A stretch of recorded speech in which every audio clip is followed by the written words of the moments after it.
हाँ जी, good morning बच्चों। संख्या घट गई है, एक ही थ्योरी क्लास में इतने बोर हो गए। अच्छा, बीआरएस कर लिया तुमने जो रिकॉर्डेड मैंने घर पे देखा था? थोड़ा सा बेटा पूरा करने से होगा ना। कि एक पॉइंट पे वर्क किया है, एक एक पॉइंट पे। कितने बच्चों ने घर पे जाके यूनिट पढ़ी? शाबाश, गुड। आज की क्लास और है हमारी थ्योरी की। आज मेजर प्रैक्टिस होगी, कैपिटल एक्सपेंडिचर, रेवेन्यू एक्सपेंडिचर, सारे क्वेश्चंस की प्रैक्टिस यहीं पे, सारे क्वेश्चन की प्रैक्टिस यहीं पे, क्योंकि 1 या 2 नंबर के आते आते हैं हमेशा एग्जाम में, और मैं स्कोप छोड़ना नहीं चाहता उसमें कि भाई कहाँ से क्या चीज़ ऐसे छूट जाए। खैर, शुरू करता हूँ अभी। तो मैं ये कह रहा था बच्चों, थ्योरी के अंदर हमने जो मैक्सिमम टू मैक्सिमम चीज़ इसमें कोशिश की है, एक एक पॉइंट पर कहाँ से क्या क्या क्वेश्चन बन सकते हैं वो भी हमने लास्ट क्लास में देखा था, ठीक है। और मेरे ख्याल है सब बच्चों को ऑन टिप्स याद ही होगी सारी क्लास, लास्ट वाली याद है ना, या नहीं?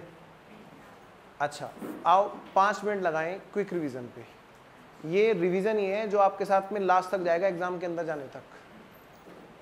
मैं सिर्फ बोलता जाऊंगा, बहुत आराम से बोलूंगा, ठीक है ना। आप लोगों को मन मन में मुझसे आगे आगे कोशिश करनी है रिवाइज करने की। मतलब मेरे जब जैसे मैं कोई बोल रहा हूँ ABCD, तो मैं A पर हूँ, आप A और B एक साथ कोशिश करें, B और C, मतलब एक लाइन आगे चलने की कोशिश करें मुझसे, तब है रिवीजन। जहाँ आप अटकेंगे वहाँ फिर आप मेरे साथ हो लेंगे, फिर आगे बढ़ो। बात समझ लो, ऐसे हम लोग रिवाइज करेंगे। कोशिश करोगे अगर आंखें बंद करके रिवाइज करनी तो ज़्यादा अच्छे रिवाइज होगा, बाकी तुम्हारी मर्जी।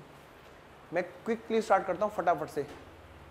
सबसे पहले हमारी जो क्लास हुई थी फर्स्ट क्लास थ्योरी की, फर्स्ट क्लास में हमने पूरा 0 से पढ़ा था accounting.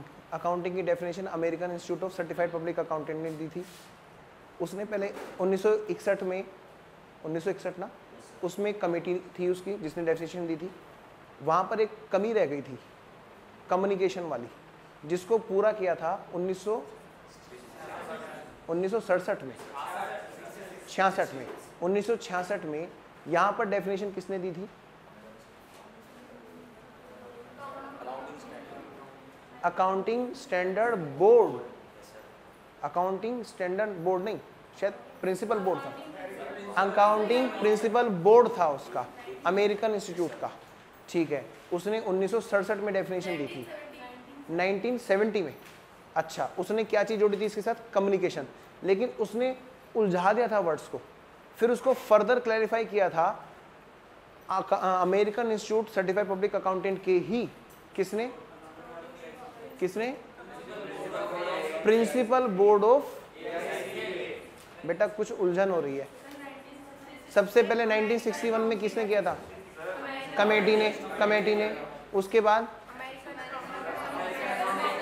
American accounting association, okay. उसके बाद सबसे लास्ट में बोर्ड आया था, ठीक है। उसने उसी डेफिनेशन को जो अकाउंटिंग एसोसिएशन ने उलझा दी थी, उसी चीज़ को फर्दर क्लैरिफाई किया था, ठीक है ना। जरूरत थी कम्युनिकेशन की साथ में कि ठीक है सब कुछ कर लो, कम्युनिकेट ना करो फायदा क्या। चलो खैर आओ, इसके बाद हमने बात शुरू की थी कि अकाउंटिंग की डेफिनेशन दी थी American institute of certified public accountant ने। उसने कहा था अकाउंटिंग एक आर्ट है रिकॉर्ड, क्लासीफाई, समराइज करने की in significant manner in terms of money, transactions and events which are at least of part of financial character. हाँ जी, उसको, ठीक है, which are at least of financial character, ठीक है। और क्या था इसमें? एंड इंटरप्रेटिंग रिजल्ट दे रहा हूँ। हालांकि इसमें कम्युनिकेशन भी आ चुका है, ठीक है। चलो, इसके बाद बात हुई थी हमारी, फिर बेटा इस डेफिनेशन से निकला था ट्रांजैक्शन और इवेंट। ट्रांजैक्शन मतलब पूरे साल चलते रहो, वो एक्सटर्नल लोगों के साथ रेस लग रही थी हमारी। एक्सटर्नल लोगों के साथ जो डीलिंग होती है उसको बोलते हैं ट्रांजैक्शन। और इवेंट्स था उन्हीं ट्रांजैक्शंस का रिजल्ट, और रिजल्ट के लिए किसी एक्सटर्नल लोगों की इन्वॉल्वमेंट की जरूरत नहीं थी, वहाँ सेल्फली एनालिसिस होता था। चलो, इसके बाद बात शुरू हुई थी हमारी अकाउंटिंग प्रिंसिपल्स की। अकाउंटिंग प्रिंसिपल मतलब रूल्स मतलब जो बिजनेस की लैंग्वेज। अकाउंटिंग क्या है? एक बिजनेस की लैंग्वेज है। ये भी एक क्वेश्चन एग्जाम के हिसाब से इंपॉर्टेंट। लैंग्वेज ऑफ बिजनेस क्या है? बात समझ लो। अकाउंटिंग एक लैंग्वेज की बिजनेस की लैंग्वेज है जिसको अच्छी तरह से समझाने के पर्पज से कुछ रूल्स बनाए गए हैं जिनका नाम होता है अकाउंटिंग प्रिंसिपल। और वो रूल होते हैं 2 तरह के, एक तो होता है अकाउंटिंग कंसेप्ट्स, दूसरा होता है अकाउंटिंग कन्वेंशंस। अकाउंटिंग कंसेप्ट कहते हैं जहाँ पर अकाउंटेंट बेसिकली मतलब बताने की जरूरत नहीं है, होती है पूरी, बेसिकली अजम्पशंस और कंडीशंस माइंड में रख के चलता है। और दूसरा अकाउंटिंग कन्वेंशन, वहाँ पे होता है मार्केट के ट्रेंड के बेसिस पर उठाए गए रूल्स को बोलते हैं अकाउंटिंग कन्वेंशन। इसके बाद हमारी बात शुरू हुई थी कॉन्सेप्ट्स के अंदर लिस्ट की, वहाँ हमने शॉर्टकट बनाया था SGMC DAMR, ये आपको सबको याद है, दोबारा हम इसमें बात नहीं करते। फिर यहाँ पे अदर कॉन्सेप्ट आए थे एक्रूअल और कंसिस्टेंसी, ठीक है चलो आप बोल रहे हो तो मैं मान लेता हूँ, मेरे को अभी एग्जैक्टली याद नहीं आ रहा। इसके बाद हम फिर बढ़ते थे अकाउंटिंग कन्वेंशन की तरफ। अकाउंटिंग कन्वेंशन बेटा 4 थी, अकाउंटिंग कन्वेंशन बेटा 4 थी। 4 कौन कौन सी थी? पहली थी मेटेरियलिटी, दूसरी थी full disclosure, and after that उसके बाद थी हमारी, हाँ जी, पहली थी फुल डिस्क्लोजर और दूसरी कौन सी थी? कंजर्वेटिज्म, भूल गए। और कंजर्वेटिज्म के बाद कौन सी थी अगली? मेटेरियलिटी। आफ्टर दैट, हाँ जी, आफ्टर दैट थी बेटा कंसिस्टेंसी, और एक और चीज थी फुल डिस्क्लोजर, है ना। और फिर इसके बाद में अदर मिसलेनियस कंसेप्ट्स और कन्वेंशंस, क्या क्या चीजें थी उसमें? सब्सटेंस ओवर फॉर्म, याद है बुरखा वाली, वहाँ पे हमने लेडी का फोटो लगा रखा था, लो से ऊपर जाकर असलियत को दिखाना है, ठीक है, सब्सटेंस ओवर फॉर्म। उसके बाद में प्रूडेंस, कुछ और था वहाँ पे, क्या था वहाँ पे? हम क्यों बताएं, फीस आपको दी, आप बताओ।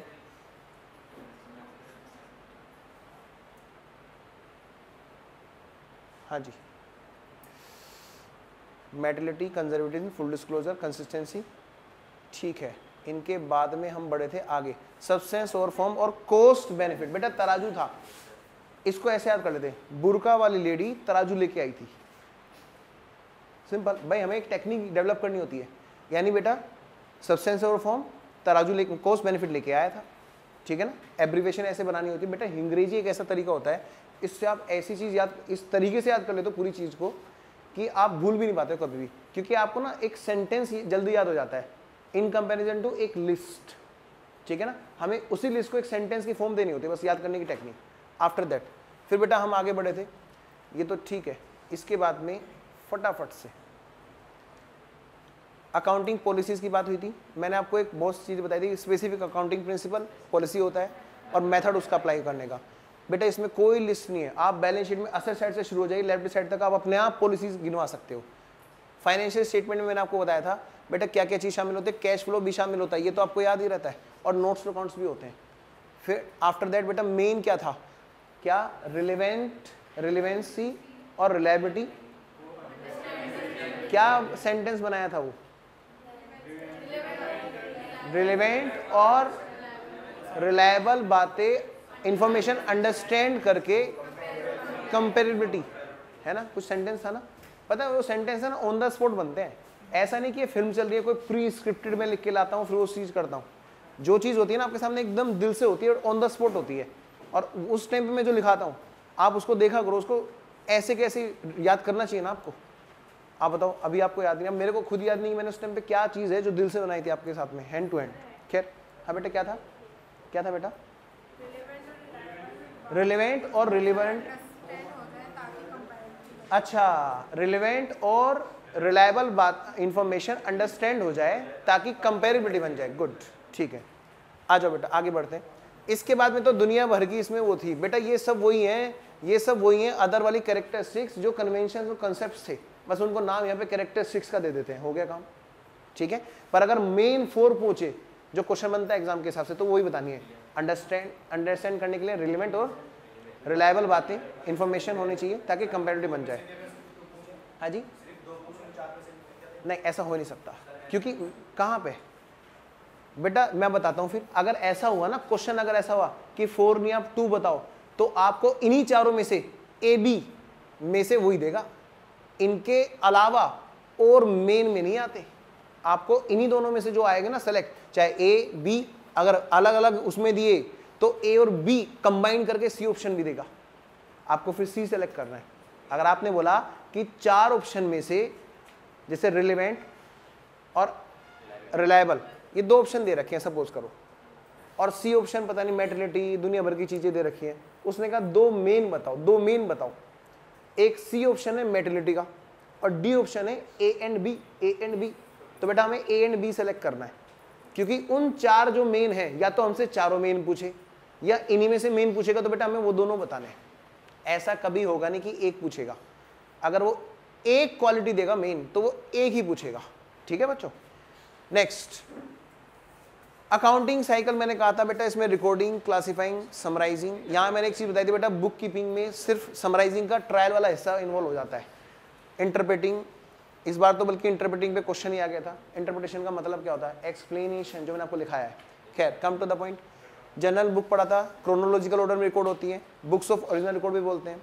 आफ्टर दैट मैंने कहा था बेटा 2 तरह की बुक होती हैं, एक होती है प्रिंसिपल जो लेजर्स होते हैं जिनका बैलेंस सीधा ट्रायल में जाता है, और सब्सिडी जिनका बैलेंस सीधा ट्रायल में नहीं जाता, पिक्चर अभी बाकी है, वहां से फर्दर प्रोसेसिंग होती है, वहां से लेजर बनते हैं, उसके बाद ट्रायल में जाता है। क्लियर?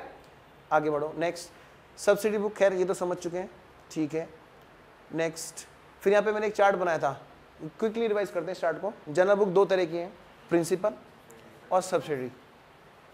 प्रिंसिपल वो जिनको बोलते हैं लेजर्स, जिनका बैलेंस सीधा ट्रायल में जाता है। Next after that subsidy. Subsidy में क्या है बेटा? सब्सिडी मतलब जिनका बैलेंस सीधा ट्रायल में नहीं गया, बहुत सारी चीजें बीच में हुई, प्रोसेसिंग हुई, लेजर्स बने, उसके बाद गया ट्रायल में। बेटा स्पेशल बुक है और जनरल प्रॉपर, जनरल प्रॉपर नाम था जनरल बुक। जो स्पेशल में नहीं आते वो जनरल में आ जाते हैं। स्पेशल किन के लिए? सिर्फ 3 चीजों के लिए, गुड्स के लिए, बिल्स के लिए, कैश के लिए। कैश में सिंगल, डबल, ट्रिपल और पैटी। बिल्स के लिए BR BP। और गुड्स में बेटा सेल भी होती है, परचेज भी होती है। जब सेल और परचेज होगी तो सेल रिटर्न और परचेज रिटर्न भी होगी। ठीक है, आगे आ जा तू आज, वरना आज फिर बाहर निकलने वाला तू। हाँ जी, क्लियर बच्चों? आफ्टर दैट, ठीक है, ये तो खैर मैं पूछ ही लूंगा। इसके बाद हम लोग बढ़े थे, इसके बाद बच्चों हम लोग बढ़े थे सेकंड पार्ट की तरफ। 1 मिनट बेटा। हाँ जी, अभी बता रहा हूँ दोस्त, मैं रिवाइज करा रहा हूँ ना, जहां डाउट है वहां पूछ लेना। अभी आ रहा है ना उस सीरीज में, जो मैं सीरीज चला रहा हूँ रिवीजन की, जिस स्टेज पे आप रोकना चाहेंगे मैं तुरंत डाउट सोल्व करूंगा, डोंट वरी।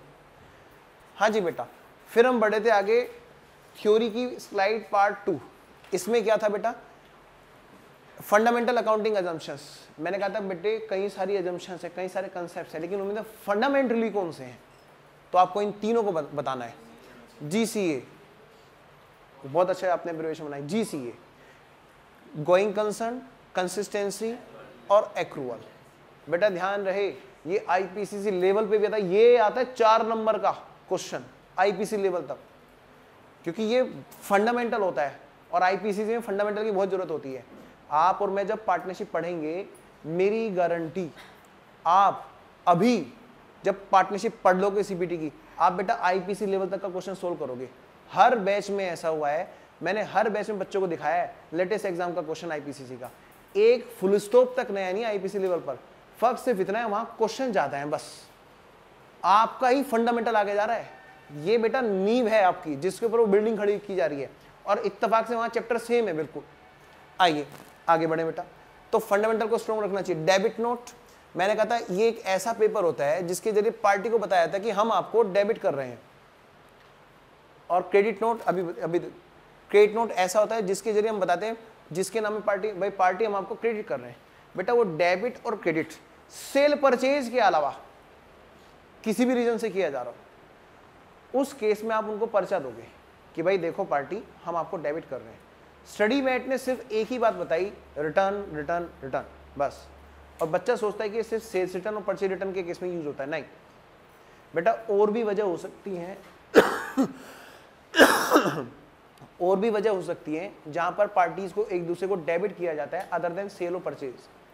ठीक है, जैसे मैंने आपको एग्जांपल बताया था कि अगर एक पार्टी दूसरी पार्टी के ब्याह पे कोई खर्चा कर देती है, भाई इमीडिएट कैश उसके पास उसकी जेब में है नहीं, और वो आ गया हमारी दुकान के पास घूम रहा है, उसने कहा यार पैसे की जरूरत है, ओन अकाउंट में चढ़ा दियो, जरा दे दो मुझे इमरजेंसी है। तो ऐसे थोड़ा ना, नहीं ऐसे थोड़ा ना होता है। बिजनेस रिलेशनशिप डेवलपमेंट इसी को तो बोलते हैं, जरूरत पे काम आना, बिजनेस ही। बस वहां पे क्या करो, साथ में आप एक पर्चा दोगे, बदले में आपको दूसरा पर्चा देगा, accepted, yes I am also crediting to you, credit note. तो डेबिट नोट का जवाब क्रेडिट नोट। कोई दिक्कत? खड़े रहो उधर ही शिवम। हाँ जी, नेक्स्ट, जब तक रिवीजन कंप्लीट ना हो वहीं खड़े रहना। आओ बेटा आगे बढ़े, कोई डाउट दोस्त? क्लियर? आ जाओ बच्चों। Methods of accounting, methods of accounting, मैंने कहा था कैश सिस्टम, आपको एग्जांपल दिया था मैंने, किसका? 11th-12th की फीस वाला भी एग्जांपल दिया था। एक और एग्जांपल दिया था बेटा, सीए बनने के बाद आपको नया नया जोश चढ़ेगा, जल्दबाजी मत करना, ठीक है ना? ऑडिट, ऑडिट फीस बेटा प्रोफेशनल्स की अमाउंट इसी पर रियलाइज होती है, इसी पर अकाउंटिंग होती है। जो अदर देन प्रोफेशनल होते हैं, goods, trading concern, manufacturing concern, वो ये फॉलो करते हैं। लेकिन एक ही ऑर्गेनाइजेशन जब दोनों चीज़ें, दोनों तरह के बिजनेस कर रही होती है बेटा, तो वो हाइब्रिड सिस्टम बोलते हैं उसको, मिक्स सिस्टम। वो अपने बिजनेस के दोनों अलग अलग पार्ट के लिए, दोनों अलग अलग पार्ट के लिए अलग अलग अकाउंटिंग मेथड यूज कर सकते हैं। कोई डाउट? आइए बेटा आगे बढ़ते हैं। नेक्स्ट, फिर मैंने आपको कहा था बेटा capital expenditure, revenue, sorry capital और रिवेन्यू नेचर, ये देखना था आपको मेन। मैंने कहा था बेटा बहुत सिंपल सी बात है, कैपिटल और रिवेन्यू तो देखेंगे बाद में, पहले इसका मतलब समझो, रिसीट्स में से एक्सपेंसेस घटते हैं तो इनकम या प्रॉफिट बच जाता है। फिर मैंने आपको सिखाया था बेटा कैपिटल रिसीट्स में से कैपिटल एक्सपेंस घटाओ, कैपिटल रिसीट, कैपिटल इनकम को पाओ, कैपिटल इनकम, कैपिटल प्रॉफिट्स। फिर रिवेन्यू रिसीट में से रिवेन्यू एक्सपेंस को घटाओ, रिवेन्यू इनकम या रिवेन्यू जेब में आ जाना ना बेटा, ये कंफ्यूजिंग पॉइंट है, इसको रिमूव करो। इसीलिए स्टडी ने कहा था कि रिसीट्स को तुरंत रिकॉग्नाइज कर दो जैसे तुम्हें राइट मिले, ठीक है? इंतजार मत करो कि जेब में आएगा तभी बात करना है। क्लियर? अब मैं उस क्वेश्चन का भी जवाब देता हूं। जैसे मैंने आपको क्या बताया था, छोड़ो इधर, मैंने आपको बताया था बेटा कैपिटल रिसीट्स के लिए आपको बस 4 हेड देखने हैं, कैपिटल, लॉन्ग टर्म लोन, पैसे का आना, कैपिटल रिसीट्स। इधर असेट्स साइड में fix assets, long term investment, इनके वजह से, जाने की वजह से पैसे का आना इज आल्सो कैपिटल रिसीट्स। बात समझ में? बस बेटा हो गया काम, ये रामबाण है, मैं सच बता रहा हूं, कोई नहीं बताएगा ऐसे। बहुत सिंपल सा क्राइटेरिया, शॉर्ट ट्रिक। इन चारों में देखो, इन चारों में अगर पैसा आएगा तो कैपिटल रिसीट्स कहलाएगा। बेटा फिक्स एसेट्स हमने बेच दी, पैसा आया, कैपिटल रिसीट्स। फिक्स एसेट्स चली गई, आग लग गई, इसका पैसा आ रहा है, इंश्योरेंस क्लेम पूरा नहीं आया, तब भी कैपिटल रिसीट्स है। तो बच्चों के माइंड में आता है सर ये तो इंश्योरेंस क्लेम में आग लगी थी, ये भी कैपिटल नीचे की रिसीट्स। हाँ बेटा, इन हेड्स में पैसे का आना कैपिटल रिसीट्स कहलाता है। क्लियर? अब insurance claim received also capital receipts, insurance claim accepted also capital receipts for fix assets. कोई दिक्कत? पक्का? अब बेटा interest on investment received, interest on investment accrued, बेटा इन्हीं लोगों से जो इनकम जनरेट होती है, इन्हीं हेड से, वो क्या होती है बेटा, वो डेली रूटीन का पार्ट होती है। वही तो हमारा मेन काम है जिसके लिए इनको खरीदा गया है। वो क्या होती है हमारी revenue receipts, whether it was received और एक्रूड। कोई दिक्कत? पक्का? बेटा आओ फटाफट से क्विक रिवाइज करें। कैपिटल रिसीट्स में मैंने आपको बताया था कि this consist of additional amount received not in normal course of business, जो बिजनेस के नॉर्मल कोर्स में नहीं होती है। यहां एक डाउट आता है, गवर्नमेंट सब्सिडी, गवर्नमेंट सब्सिडी बाद में एक क्वेश्चन लेके आते हैं, मैं इसको यहीं क्लियर कर देता हूं। गवर्नमेंट सब्सिडी, क्या फर्क है सब्सिडी और ग्रांट में? सब्सिडी और ग्रांट में बेटा सब्सिडी का मतलब होता है कोई चीज आपको सस्ते में दिला देना, कुछ फायदा करा देना। 100 रुपए की चीज आपको 80 रुपए में दिला दी, 20 रुपए का फायदा, इज योर सब्सिडी। जैसे सिलेंडर पे मिलती है, आप लोग सब जानते हो, सस्ता दिलाना इज कॉल्ड सब्सिडी।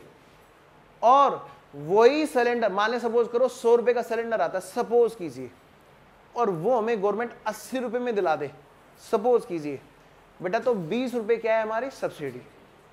अगर गवर्नमेंट इसी बात को, इसी हेल्प को ऐसे बोले कि आप पहले 100 रुपए का सिलेंडर ले लो, मैं आपको 20 रुपए कैश दे देती हूं बेटा, तो यही हेल्प जो पहले सब्सिडी थी, यही हेल्प बन जाती है ग्रांट।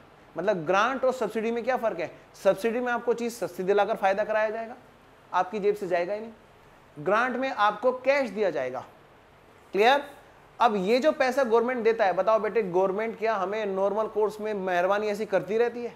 नहीं ना। तो गवर्नमेंट से जो पैसा आता है सब्सिडी या grant, those are not in normal course of business. तो जितनी भी गवर्नमेंट सब्सिडी और ग्रांट है वो क्या कहलाएंगे? हमारी कैपिटल रिसीट्स। किसी बच्चे को कोई दिक्कत? ये डाउट बाद में आता है, यही क्लियर कर रहा हूं। क्यों? क्योंकि बेटा वो नॉर्मल कोर्स में नहीं है, डेली रूटीन का पार्ट नहीं है। गवर्नमेंट हर साल हमारे पास आए दिन मेहरबान होती रहती है। कोई दिक्कत? एक एग्जांपल मैंने कहा था बेटा, देखो बिजनेस ओनर मतलब कैपिटल मतलब लोन, ठीक है ना, और या फिर सेल ऑफ फिक्स्ड एसेट्स और इन्वेस्टमेंट। बेटा इनका जाना, पैसे का आना, ठीक है, क्या कहलाती है? Capital receipts. फिर एग्जांपल लिया था मैंने कहा प्लांट अगर 10,000 रुपए की है और 12,000 में हमने बेच दी, तो 12,000 पैसे का आना, 12,000 रुपीज अमाउंट का आना कहलाती है कैपिटल रिसीट्स। अच्छा, इसके बाद हम लोग आगे बढ़े बेटा, फिर बढ़े बेटा रेवेन्यू रिसीट्स। मैंने कहा any receipt which is not a capital receipts is revenue receipts. यानी जो वहां पे क्या था, जो नॉर्मल कोर्स में नहीं है, यहां पे क्या, जो नॉर्मल कोर्स में है, that is revenue receipts. Clear? अच्छा, that is which is received in normal course of business, क्योंकि उसकी डेफिनेशन क्या थी? जो नॉर्मल कोर्स ऑफ बिजनेस में नहीं है, यानी जो नॉर्मल कोर्स में, दैट इज रेवेन्यू रिसीट्स। बेटा यहाँ पे कुछ एग्जांपल्स थी, सेल ऑफ गुड्स और sale of services, other direct और इनडायरेक्ट इनकम, ठीक है, डिस्काउंट, डिविडेंड वगैरह, ठीक है। फिर एक एग्जांपल लेता है भाई 20,000 का गुड्स हमने 25,000 में बेच डाला, तो 25,000 पैसे का आना या आना श्योर हो जाए, उधार भी बेचा ना तब भी कोई टेंशन नहीं, that is also accrued right to receive, है ना। तो बेटा 25,000 जो ग्रोस अमाउंट है दैट इज रिसीव्ड। कोई दिक्कत? आगे चलो बेटा नेक्स्ट। फिर इसके बाद हमने पढ़ी थी बात एक्सपेंडिचर्स की, कैपिटल एक्सपेंडिचर, रेवेन्यू एक्सपेंडिचर। मैंने कहा था बेटा कैपिटल एक्सपेंडिचर में, कैपिटल एक्सपेंडिचर कौन से? सच एक्सपेंडिचर जो कंट्रीब्यूट करते हैं रेवेन्यू अर्निंग कैपेसिटी को। एक तो पहली बात तो कैपेसिटी का बढ़ना। बेटा आप कोई स्पेशल हो, बाकी बच्चे नहीं खड़े वहां पे, प्लीज आप खड़े हो जाइए, सब बच्चे एक समान है। हाँ जी, सच एक्सपेंडिचर, ऐसे एक्सपेंडिचर जो कंट्रीब्यूट करते हैं बच्चों अर्निंग कैपेसिटी में, किसी भी तरह से अर्निंग कैपेसिटी बढ़े। रिवीजन कंप्लीट कराने दो फिर बैठा दूंगा, और जो रिवीजन के बाद में आएंगे ना उनको तो मैं परमानेंटली खड़ा रखूंगा, वो तो परमानेंट एसेस बन जाएंगे आज की। हाँ जी, तो मैं कहता कैपेसिटी का बढ़ना, अर्निंग कैपेसिटी का बढ़ना, और वो भी मोर देन 1 अकाउंटिंग पीरियड के लिए। बेटा ऐसी चीज को क्या बोलते हैं हम? Capital expenditure. कोई भी खर्चा जो कैपेसिटी को एनहेंस करता है और एक से ज्यादा ईयर के लिए एनहेंस कर देता है, ऐसे खर्चे को हम बोलते हैं कैपिटल एक्सपेंडिचर। बेटा अगर कोई अर्निंग कैपेसिटी तो बढ़ाता है लेकिन एक से ज्यादा पीरियड के लिए नहीं होती, तो क्या होती है? रेवेन्यू। क्लियर बच्चों? Next, such expenses are paid for long term advantages, जैसे असेट्स का खरीदना और एनहेंस कर देना कैपेसिटी। देयरफॉर बेनिफिट जो इनसे होते हैं वो बेटा वो किसके लिए होते हैं? मोर देन 1 अकाउंटिंग पीरियड के लिए जाते हैं। इसके कुछ एग्जांपल थे, किसी भी तरह से क्वालिटी, बेटा क्वालिटी बढ़ेगी तो रेट बढ़ेंगे, क्वालिटी बढ़ेगी तो रेट बढ़ेंगे। क्वांटिटी ऑफ फिक्स एसेट्स, बेटा नई फिक्स एसेट्स खरीदेंगे तो डेफिनेटली रेवेन्यू बढ़ेगा। मैं अगर कोचिंग से संबंधित बात करूं, रैंक आ गई तो फीस भी बढ़ेगी, क्वालिटी बढ़ी। एग्जांपल नंबर फर्स्ट, हमने देखा कि भाई यहाँ पे स्टूडेंट ज्यादा होने लगते हैं, क्राउड पिछली बार हो गया था, सोच रहे थे पार्टीशन तोड़ा दे, हमने पार्टीशन हटा दिया और आईपीसी क्लास कहीं और ले गए। Another fix assets we have to acquire because of earning capacity enhancement, बेटा that will also be capital expenditure। बात समझ रहे हो? Next, for substitution of new assets for an existing assets। पहले यही थ्योरी में कराता था बेटा एलसीडी पर, एलसीडी पे दूर से बच्चों को दिखाई नहीं देता था यहाँ पे। तो मैंने कहा ये तो बच्चों के साथ अन्याय हो जाएगा, कहीं ना कहीं दूर से वो देख नहीं पाएंगे और रिजल्ट इतना अच्छा लेके नहीं पाएंगे। तो हमने क्या किया बेटा, इससे हमने क्या किया, एलसीडी को रिप्लेस कर दिया प्रोजेक्टर से और फीस बढ़ा दी। रेवेन्यू एनहेंसमेंट, परमानेंट तौर पर आया ना प्रोजेक्टर, तो कैपेसिटी बढ़ी ना उस चीज से। खैर देखो मजाक की बात मजाक में रही, लेकिन आप बिजनेस के गुण समझो, किस चीज को हम बोलेंगे capital expenditure. Ultimately load customer पे बढ़ना होता है। Next, for purchase and receipt of erection of fixed assets, खरीदने हुए, इरेक्ट करते हुए, ठीक है, मतलब install. For acquisition of right merely because expenses बड़े होते हैं। मैंने आपको 11th वाली मैडम को क्रिटिसाइज किया था यहाँ पे कि खाली ये कि ये क्राइटेरिया की अमाउंट बड़ी है आप उसको कैपिटल मान लें, गलत है। मेन चीज क्या है? कैपेसिटी का बढ़ना। कैपेसिटी किस तरह बढ़ती है, या तो परमानेंट तौर पर वर्किंग खर्चे घट जाएं डेली यूज के, या फिर परमानेंट तौर पर क्वालिटी या क्वांटिटी बढ़ जाए। ठीक है, नेक्स्ट आफ्टर दैट बेटा हम चले थे रेवेन्यू एक्सपेंस की तरफ।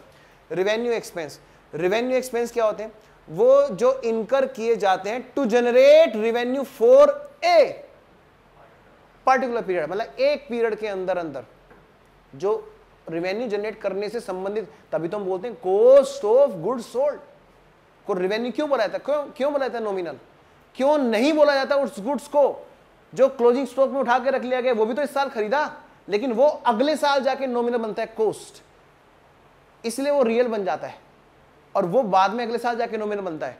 बेटा इसी को बोलते हैं रेवेन्यू। रेवेन्यू मतलब जो करंट पीरियड के खर्चे होते हैं, जो करंट पीरियड में जनरेट कर रहे हैं बेनिफिट। देयरफॉर बेनिफिट अगर अराइज हो रहा है रेवेन्यू एक्सपेंस से in the same accounting year expire हो रहा है, इसके बाद में नहीं होगा जी, इससे आगे इस खर्चे का नतीजा इसी वर्ष मिलेगा जी, तो ऐसे खर्चे को क्या बोलते हैं बेटा, रेवेन्यू एक्सपेंस। अगर इस खर्चे का नतीजा, ये खर्चा, ये एक्सपेंस कैपिटल तो है नहीं, ये तो पक्का है रेवेन्यू है, लेकिन इसका बेनिफिट एक से ज्यादा वर्षों तक मिलना है, तो क्या बन जाएगा वो, डेफर रेवेन्यू। क्लियर, नेक्स्ट ये किस लिए कहते हैं, normal course of running the business किए जाते हैं, टू मेंटेन द बिजनेस किए जा रहे हैं, बिजनेस को मेंटेन करने के लिए। Cost of goods purchase for resale, ये भी एक एग्जांपल है। Next depreciation on fix assets और interest on loan for business. बताओ बेटा यहां तक कोई दिक्कत, आइए आगे बढ़ते हैं। फिर बात हो रही थी बेटा रेवेन्यू लॉस, मैंने कहा था भाई ये खर्चे और लॉस में फर्क इतना है, यहाँ पे इंटेंशन का फर्क होता है, यहाँ ये इंटेंशनली नहीं किए जाते, ये हो जाते हैं और इनका मोटिव कोई भी प्रॉफिट जनरेशन नहीं होता, रेवेन्यू जनरेशन नहीं होता, बस इन दोनों में इतना फर्क है, लेकिन ट्रीटमेंट एक ही जैसा है। मैंने कहा था बेटा ये मेन चीज़ है जो कैपिटल रेवेन्यू में आपको ध्यान रखनी है।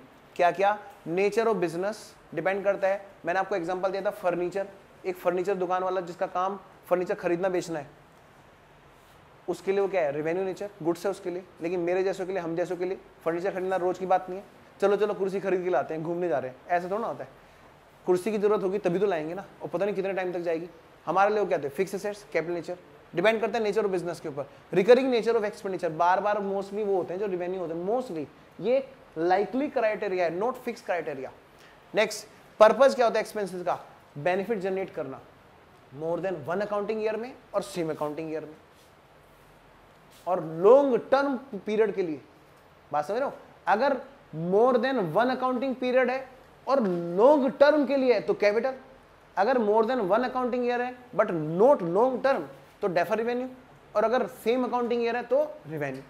नेक्स्ट इफेक्ट क्या है बेटा, अगर रेवेन्यू जनरेशन कैपेसिटी पर इफेक्ट पड़ रहा है तो देखना है वो कैपिटल नेचर है, अदरवाइज वो रेवेन्यू या डेफर रेवेन्यू हो सकता है। मेटिलिटी ऑफ अमाउंट इन्वॉल्व, कई बार इससे एक इशारा मिलता है कि अमाउंट मोटी है, बड़ी है, तो इसका मतलब कहीं ना कहीं बड़े काम के लिए खर्च की जा रही है जो कैपेसिटी को एनहेंस कर सकती है। नॉट श्योर, आपको उसके लिए गहरे में जाना पड़ेगा। आफ्टर दैट मैंने कहा था बेटा डेफर रेवेन्यू एक्सपेंसेस, ये तो आप समझ ही चुके हैं। कैपिटल एक्सपेंडिचर, रेवेन्यू एक्सपेंडिचर, मैंने आपको एक क्राइटेरिया बताया था, एक्विजिशन, वहां पर क्या है, डे टू डे ऑपरेशन, ये फिक्सेस खरीदने के, वो डे टू डे ऑपरेशन के। यहाँ पर अर्निंग कैपेसिटी को इंक्रीज करने के, वहां पर उसको मेंटेन करने के लिए। ये नॉन रिकरिंग नेचर के होते हैं, वो रिकरिंग नेचर के होते हैं। बेनिफिट इसका ओवर नंबर ऑफ ईयर्स, बहुत सारे ईयर्स, यहाँ पे अगले 1-2 साल 3 साल जो भी है। क्लियर हो गया तो डेफर रेवेन्यू, वरना सेम है तो रेवेन्यू। नेक्स्ट बैठ जाओ सब बच्चे जो लेट आए हैं,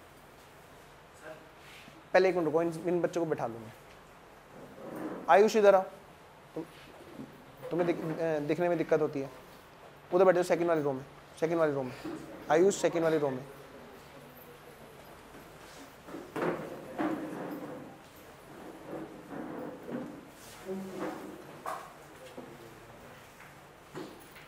सही से बताओ अभी तक जो पढ़ा सारा माइंड में?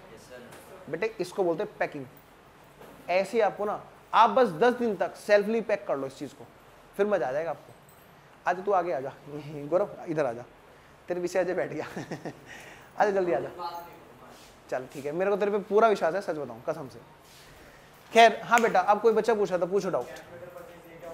कैलकुलेटर परचेज, बेटा कैलकुलेटर परचेज, ये लो ये फंस गई बेटा। आप थोड़ी देर आपको खड़ा रहना पड़ेगा, थोड़ी देर खड़ा रहिए, आप खड़ी रहिए बस अच्छा बेटा, कैलकुलेटर परचेज डिपेंड करता है कि बिजनेस के ऊपर कि क्या नेचर ऑफ बिजनेस है। जिसका काम कैलकुलेटर का है, खरीदने बेचने का, उसके लिए क्या है, गुड्स रेवेन्यू नेचर।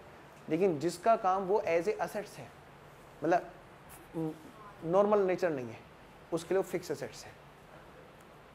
ठीक है, हाँ जी दोस्त, बिल्कुल।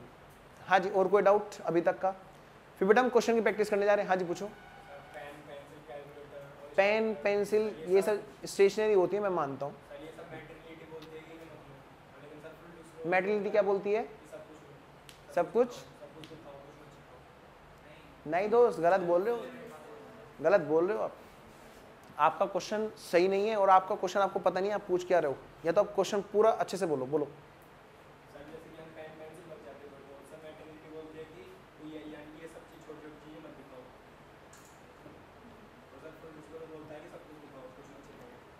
फुल डिस्क्लोजर बोलता है अकाउंटिंग पॉलिसीज के बारे में, आपने जो जो नियम फॉलो करे हैं सभी बातें बताओ नोट्स टू अकाउंट में, ये कहता है फुल डिस्क्लोजर।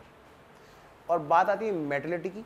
मेटेरियलिटी ये कहता है कि आप जो फुल पॉलिसी बताने चाह रहे हो, बहुत छोटी छोटी पॉलिसियाँ, बेटा पैर नीचे करो, बहुत छोटी छोटी पॉलिसियाँ जिनका कोई ज़्यादा इफेक्ट है ही नहीं यूजर्स के डिसीजन पे। जैसे हमने पॉलिसी बना रखी है, एक पॉलिसी बना रखी है कि कोई लेट ना आए, एक पॉलिसी बना रखी है हम लोग थ्योरी पावर पॉइंट से कराएंगे, दोनों बातों में फर्क है। इस बात को तो मैं बच्चों को बता सकता हूँ एडमिशन लेते हैं कि भाई ये हमारी पॉलिसी है, हमारा रिजल्ट ऐसे आया, हमने बच्चों के साथ ऐसे मेहनत की है। अब बच्चों को मैं बोलूँगा लेट, हमने ना लेट आने पे भी रोक लगा रखी है ये क्या, अच्छा बहुत बड़ी बात कर रखी है, ये तो आम बात है। उनका कोई डिसीजन पे इफेक्ट पड़ेगा? वो कहेंगे अच्छा वो इस वजह से नहीं, वो तो अपने को देखेगा ना, मैं तो लेट आऊँगा ही नहीं, इस बात का मेरे डिसीजन पे क्या इफेक्ट पड़ेगा? बेटा मेटेरियलिटी इसको बोलते हैं। और फुल डिस्क्लोजर मतलब सारी पॉलिसीज जो आपने फॉलो की हैं उनको बताना। मेटेरियलिटी अमाउंट के रेस्पेक्ट में हो सकती है, मेटेरियलिटी नेचर के रेस्पेक्ट में हो सकती है। ठीक है, और कोई डाउट? आओ फिर क्वेश्चन शुरू करें। बैठ दो बेटा, आज बैठा रहा हूँ बेटा, नेक्स्ट टाइम से रिवीजन के बाद में कोई आया ना तो पूरी क्लास खड़ा रहेगा। बेटा देखो जितने क्वेश्चन यहाँ पे, इससे ज़्यादा क्वेश्चन शायद ही आपको मिले। सारा स्टडी मेट के इलस्ट्रेशंस, ऑब्जेक्टिव क्वेश्चन इधर उधर बुक के मैं आपके लिए लेके आया हूँ। देखो पहले हम पढ़ेंगे इसमें एक्सपेंसेस का नेम, फिर देखेंगे उसका नेचर क्या ये डिसाइड करना है, और वो क्यों है ऐसे नेचर का, रीजन। ठीक है, आओ बेटा क्राइटेरिया वही रखना है। हाँ जी, सबसे पहले इसमें overhauling expenses of second hand machinery. ठीक है, हमने बेटा एक सेकेंड हैंड मशीनरी ली, उसकी रिपेयर करा रहे हैं, उस पर ओवरहोलिंग करा रहे हैं, कुछ इस तरह के काम कर रहे हैं। बेटा फर्स्ट टाइम खरीदी, किसी की सेकेंड हैंड हो तो क्या दिक्कत है, हमारे लिए तो फर्स्ट हैंड है ना, हमारे लिए तो फर्स्ट हैंड है। और तब तक का सारा खर्चा क्या, कैपिटल नेचर। क्यों, रीजन देखते हैं। Incur to put second hand machinery in working condition, वरना बेटा उसके बिना जैसी उसके यहाँ पुरानी खराब पड़ी हुई थी वैसे हमारे यहाँ खराब पड़ी होगी। हम कोई खराब रखने के लिए लाए हैं, हम उसको एनहेंस वर्किंग कंडीशन वर्क करने के लिए लेके आए हैं। क्लियर? कोई डाउट इसमें किसी को? आओ बेटा आगे बढ़ते हैं। Next, money spent to reduce working expenses. एक बात और मैं बता दूं, मैंने इसमें काफी गलतियां कर रखी हैं जानबूझ के, क्योंकि बच्चा ये सोचता है कि इन्होंने जो लिख रखा है वही मुझे आंसर देना है। तो सावधान रहना इस चीज के लिए, वो बच्चा फंस जाएगा जो इनको देख के आंसर देगा गलत रट्टाफिकेशन में। समझने वाली बात है। देखो, money spent to reduce the working expenses. Working expenses मतलब बेटा रेवेन्यू जनरेशन में जो खर्चे होते हैं डेली यूज के वर्किंग के, बेटा उनको घटाने के लिए कोई खर्चा किया। बोलो ये खर्चा कैसा खर्चा है? आवाज नहीं आ रही, अजय बोल क्यों नहीं रहो? कैपिटल नेचर, क्योंकि वर्किंग एक्सपेंस घटने से बिजनेस की रेवेन्यू अर्निंग कैपेसिटी बढ़ जाती है। आओ बेटा, it may be reasonably presume that money spent for reducing revenue expenditure would have generated long term benefit to the entity. ये प्रिज्यूम किया जाता है बेटा, एक तो होता है अजम्पशन, ये या ये मर्जी है हमारी, नहीं प्रिज्यूम मतलब बस यही अज्यूम किया जाएगा कि जब बात हो रही है वर्किंग एक्सपेंस घटने की तो यानी परमानेंट तौर पर घटाने की बात होती है, ऐसा अज्यूम करके आंसर दिया जाता है। क्लियर? स्टडी में ये बात लिखी हुई है लेकिन समझ में नहीं आ रही। प्रिज्यूम, यहां प्रिज्यूम की क्या जरूरत है? बात समझ रहे हो? जब कोई कहता है स्टडी या कोई क्वेश्चन एग्जाम में आ जाए कि भाई वर्किंग एक्सपेंस घट गए, अब हमारा कॉन्सेप्ट तो ये बोलता है, स्टडी का कॉन्सेप्ट, कि जब वो परमानेंट तौर पर घट जाएं, और क्वेश्चन ने मैं नहीं बताया परमानेंट तौर पर घटे हैं कि नहीं घटे, तो ये कह रहे हैं कि ये प्रिज्यूम कर लेना वो घटे हैं और परमानेंट तौर पर घटे हैं, यानी अर्निंग कैपेसिटी एनहेंस हुई है, इसलिए वो कैपिटल नेचर माने जाएंगे। किसी बच्चे को कोई डाउट तो रोक लेना, मैं चलूँ आगे फिर।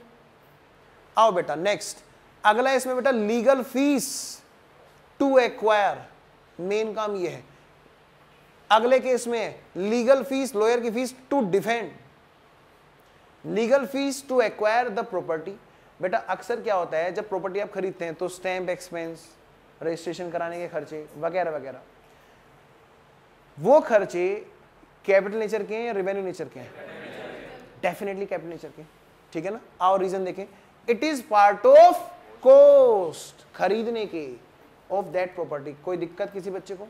अब क्वेश्चन किसी तरह से घुमा के पूछ ले, हमने तो स्टैम्प ड्यूटी खर्चे की, हमने तो लॉयर की फीस दी, किस बात पे? असेट्स के खरीदने के लिए, रजिस्ट्रेशन के खर्चे कराए, कोई दिक्कत नहीं, कोई दिक्कत नहीं, कॉन्सेप्ट स्ट्रॉन्ग रखना है।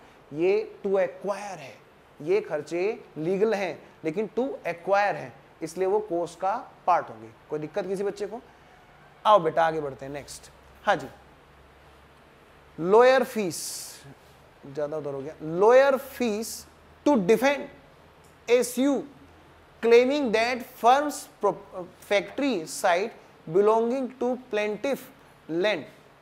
हाँ जी बेटा, हुआ क्या, आजकल गाजियाबाद में तो ऐसा खासकर होता है, एक ही जमीन दो दो तीन तीन बार बेच देते हैं और फिर वो जिन्होंने खरीदी तो वो आपस में लड़ रहे थे, मेरी है मेरी है मेरी। बात समझ रहे हो? सोचो जरा, जो एक बंदा तो उसमें से सही होगा, बाकी के मान लो 3 लोगों को बेची तो एक आदमी तो सही होगा ना, और बाकी के 3 लोग, बाकी के 2 लोग गलत होंगे, उनके साथ धोखा हुआ होगा। मैं कह रहा हूँ एक ही को तो प्रॉपर्टी मिलेगी ना। बेटा यही चीज़ है यहाँ पर आपने अगर बिल्डिंग खरीदी, तो ये क्या है? Capital expenditure. इस टाइम पे जो आपने लॉयर को फीस दी, रजिस्ट्रेशन कराने की खर्चे की लीगल फीस, इस टाइम पे जो होगी बेटा वो क्या होगी? Capital expenditure. क्यों? क्योंकि उससे आपकी अर्निंग कैपेसिटी बढ़ेगी। आप मुझे बताओ, आपकी बिल्डिंग पे 100 लोग आके क्लेम करेंगे और आप उनके अगेंस्ट में अपने आप को डिफेंड करेंगे, बोलो बेटे, उससे क्या आपकी बिल्डिंग ज्यादा जनरेशन करनी शुरू कर देगी? क्या ज्यादा किराएदार होंगे? ये तो वो वाली प्रॉपर्टी है भाई, इसमें रह के आएंगे हम लोग, बताओ ज्यादा किराया, बताओ ऐसा कुछ होगा क्या? नहीं ना। तो उससे कोई भी अर्निंग कैपेसिटी नहीं बढ़ेगी, बल्कि वो प्रॉपर्टी आपके पास मेंटेन रहेगी। इसलिए वो खर्चे कैसे होते हैं बेटा? Revenue. It is maintenance expenditure of the assets. By this expense, neither the endurable मतलब long term benefits can be obtained in future। ठीक है, इससे कोई फ्यूचर में किराया नहीं बढ़ जाएगा। चलो भाई उस वाली प्रॉपर्टी में रह के आते हैं, फालतू किराया देके। Benefit can be obtain in future in addition to that what is presently available. In addition to that what is presently available, यानी आज जो बेनिफिट उससे मिल रहा है उसके कंपेरिजन फ्यूचर में कोई बेनिफिट बढ़ नहीं जाएगा। Nor the capacity of assets will be increase, ना ये होगा कि हम अपने आप को बचा लेंगे तो इसमें कमरे बढ़ जाएंगे बिल्डिंग में। बात समझ लो, ये मैंने आपको एग्जांपल दिया बेटा बिल्डिंग का, और भी तो चीजें हो सकती हैं, कोई मशीनरी, कोई कार है ना, कोई भी चीज हो सकती है, कोई भी फिक्स एसेट्स, फर्नीचर है, एसी है, कोई भी चीज हो सकती है जो हमारे यहाँ बिजनेस में as a fix asset use हो रही है, और उस पर कोई आके कहता है ये तो मेरी है, और हम उसको क्या करते हैं, उसको डिफेंड करते हैं लीगली, तो इससे उस असेट्स की कैपेसिटी नहीं बढ़ती है। आगे चलें बच्चों, नेक्स्ट, इसके बाद अगला पॉइंट है बेटा एक्सपेंडिचर फॉर रिप्लेसमेंट ऑफ